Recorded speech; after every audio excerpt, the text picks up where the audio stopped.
they'll throw human shields in there. They'll say, and then they'll come back and say, look what America did to us. You mean bringing some innocence from the surrounding areas? They'll do that left and right.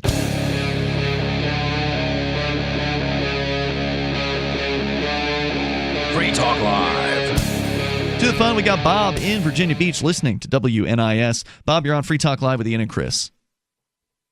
Yeah, how you doing today? So Welcome. I just wanted to quickly make a segue into foreign policy. Yeah, sure. Real quick, just a couple bullet points that I think. First off, we should quit doing business with dictators. We should make it so that Russia is no longer against us by investing with them, so that they do not invest in dictatorships either. That way we don't have to have proxy wars. And we start drilling our own oil instead of, importing it when we can import a lot more oil to ourselves. Isn't there actually a ban on drilling oil inside the United States? Yeah, well, that's because it's a bunch of hippies as opposed to people with common sense. Yeah, You know what I'm saying? But I will say this. Sometimes it does make economic sense to acquire a particular product. I'm not saying oil's it, but acquire it from somewhere else. So, for example, the Japanese. Should the Japanese only produce their own oil? Well, they can't produce their own oil, I don't believe. I'm not quite sure. Well, I don't think he was saying that we they're- should exclusively buy oil locally, but just to make it so you can do it would be nice, right? Yeah, but that was kind of my point, that each one of these things needs to be considered. And when you're wealthy in resources, why not exploit those resources? That doesn't mean it's a bad thing. And yeah, here we have vast. Is the United States, maybe I think it's the number one or number two in known reserves in the world. It's crazy.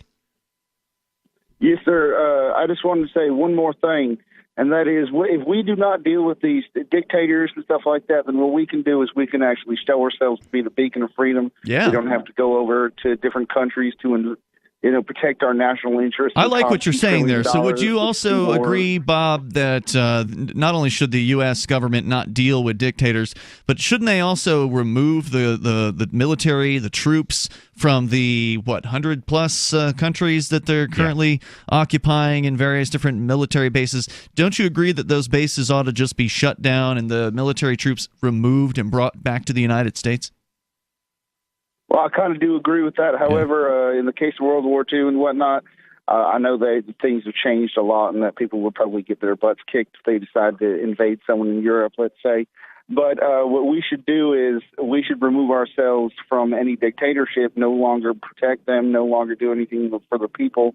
And then on top of that, what we should do is we should destroy all the militaries that decide they want to commit genocide on their own people, and we should stop going into war so people don't think that we're committing genocide. Hold on, didn't you just say, wait, did I misunderstand you? You said we should destroy the militaries that are doing bad things to their people, but then not also, Yes, and then sir. at the same time not get involved with dictators. So I don't think you can do destroying and not getting involved. No, sir, I am saying, sir, what I'm talking about is I'm talking about not propping up the governments that are tin pot dictators. What I'm saying is if the guy from Syria was actually gassing his own people and killing them by the hundreds of thousands, which is supposedly happening, then what we should do is we should simply fire a bunch of missiles into their air bases and destroy their air bases. No casualties. Give them a warning, but destroy the infrastructure that they use. There may be. I'm saying if we give them a warning, not enough. Clear it out. Clear it out. We're going to bomb you. That's what you're saying? Incoming. Well, I'm saying, or they can. So you actually don't believe in withdrawing from the world? I'm sorry. Maybe we miscommunicated. I do believe with withdrawing. You believe in killing people in foreign militaries that you don't like? No, sir. I did not say that. I said I believe in destroying the infrastructure that would give them enough time to evacuate. Because we've all seen how good the U.S. government is about hitting its targets that they're supposed like surgical killing strikes. Killing wedding parties in hospitals. What you're saying. Well, no, sir, but if you see bases and you see air bases that are actually big air bases and stuff like that, what you can do is you can fire a few missiles in there. Sure. If you're the world's police. So you support the U.S. government being the world's police, basically.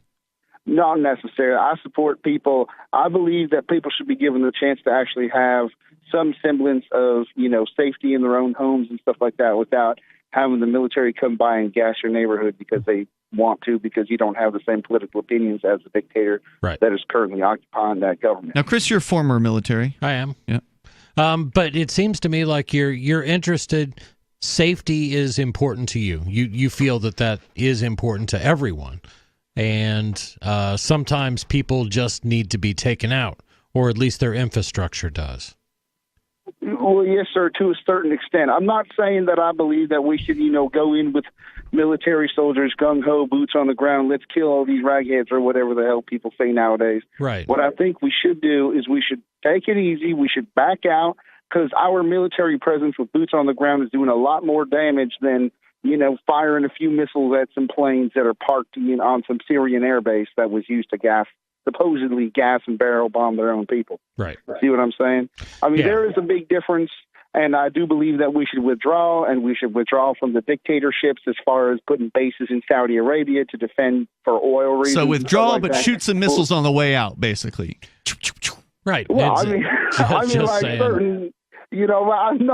I'm not saying like seriously cause damage to people or something like that. I'm saying like if we had someone threaten us with a bombing our air bases, let's say, and there was given a 1 minute warning or another one, like a 1 hour warning, let's say, and they had missiles coming in, detected it on radar and stuff like that, and we were completely ill-equipped to defend ourselves, people would probably be backing out. People would be like, all right, let's regroup and regather. I like your idea. I question how well it would actually work, just because, you've got some crazy people that will throw human shields in there. They'll say, and then they'll come back and say, look what America did to us. You mean bringing some innocence from the surrounding areas? They'll do that left and right. But I admire you thinking these things through.